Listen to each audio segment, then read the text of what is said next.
And for those procrastinators, well, time is running out. We've got all your tax day tips, including how to avoid tax scams, and you wouldn't believe how many are out there. Roni Deutch will join us. She is the best in the business, and she's going to tell us how we can get this done and make sure we don't make any big mistakes. And attention procrastinators, today is the tax day. Who else do you want to see than Roni Deutch? She's here. She's going to talk about tax scams and everything else. Don't want to miss that as well. Stay with us.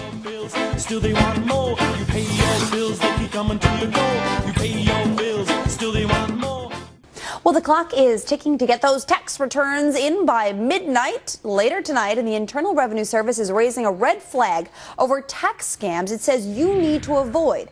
The IRS this week issued its dirty dozen list of scams that it says baits taxpayers into thinking they found a way to avoid paying the government. For all your tax help, I am joined by none other than the tax expert, Roni Deutch, tax attorney and the founder of the Roni Deutch Tax Centers. She's also the author of The Tax Lady's Guide to Beating the IRS. Good morning. Good to see you. Great to see you, Alexis. All right, so here we are. Let's talk a little bit about the dirty dozen. One of the top ones, what is the top of the dirty dozen things that you're most concerned about? Phishing. Criminals are absolutely desperate right now, just like everybody else. So what are they doing? They're sending you and everyone else emails. These emails look like they came from the IRS, or they're calling you and they sound like the IRS. Here's what they promise you. Refund money. Hello, Mr. Taxpayer. I'm a criminal and I'm from the IRS and I'd like to give you a fat check, $3,000, $4,000, $5,000. All I need is your social security number and your bank account to do so. Here's what you need to know. The IRS will never email you and they will never call you. They support the government by using the U.S. Postal Service. Right, so you should know right away that those are big scams, and partly the way they sort of bait and switch you here is because there's a lot of tax refunds that have never been paid out to consumers. I think upwards of $1.5 billion just from 2005 alone. Can you believe that the IRS has $1.3 billion that they're sitting on because people have failed to claim those refunds? So remember, it sounds too good to be true. It is, Alexis, and people just need to know, never give anyone your social security number or your bank statement. It's not the IRS. Okay, another top concern you have is about walking into just a random tax office. Tell us why. Tax preparation people are generally honest, but you and I know it's a business.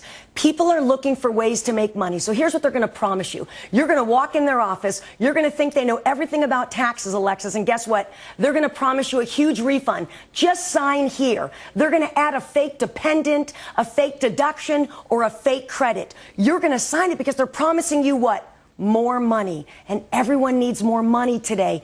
Please understand that when you sign that line, you're responsible. Make sure you're hiring a tax preparer who you trust, who is credible. Better to get a referral, even better to use a CPA or an EA.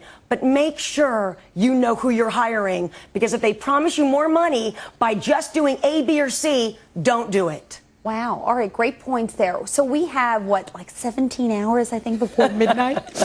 What do we do if we're sitting at home right now and we haven't done our taxes? You and I know that we are very lucky. We get a 6-month extension of time to file our taxes if we are unprepared. And what I'm seeing in the trenches, more people are unprepared in 2008 for that return than ever before. Why? Lost their job, lost their home, portfolio has decreased by 50%. So I see a lot of people who are unorganized and they're not prepared. Please remember, you're legally entitled to a 6-month extension. You file Form 4868. But again, if you're one of those crazy people that will show up at the post office at 11:59, make sure the return is done accurately. You've signed it, you've got the right social security numbers, and you're claiming the right dependents. Okay, I was just going to speak to that, some of those tips, because there are some costly errors that you can make that can prolong the process, particularly if you want to get back a refund. Yes, and you and I know that 70% of Americans get a refund. The average amount right now is $2,700, so it's a big chunk of change. Here's what people generally do, Alexis. They make bonehead mistakes. They fail to sign the return. They put someone else's social security number on it, or they make a mathematical error. You and I know that 2 + 2 must always equal 4. So guys, Take your time, get the calculator out, and double check your numbers. Why? You do not want to get audited. Do not give the IRS another reason to fine you. Exactly. Okay, I just want to know, what do you do after April 15th? I'm going surfing in Maui. And please, you are more than welcome to join me anytime. So have you seen the light of day for the past 6 months? No, I've not seen the light of day for the past 6 months. Can you tell? You are so sweet. Well, enjoy your trip to Maui. Yes. Well deserved. And I should say, your business is up 40% this year. Yes, due to the fact that people cannot afford to pay the IRS, my phones are ringing off the hook. So some businesses do thrive in recessions, and I'm very grateful that mine is as well. Oh, well, continued success. We love having you. Yes, Alexis. And send us a picture of you surfing. Okay, I will. We'll bring that here. We will have some fun with that. All right. Let's head upstairs to Connell McShane, the Fox Business Desk, get caught up on some headlines this morning. Connell?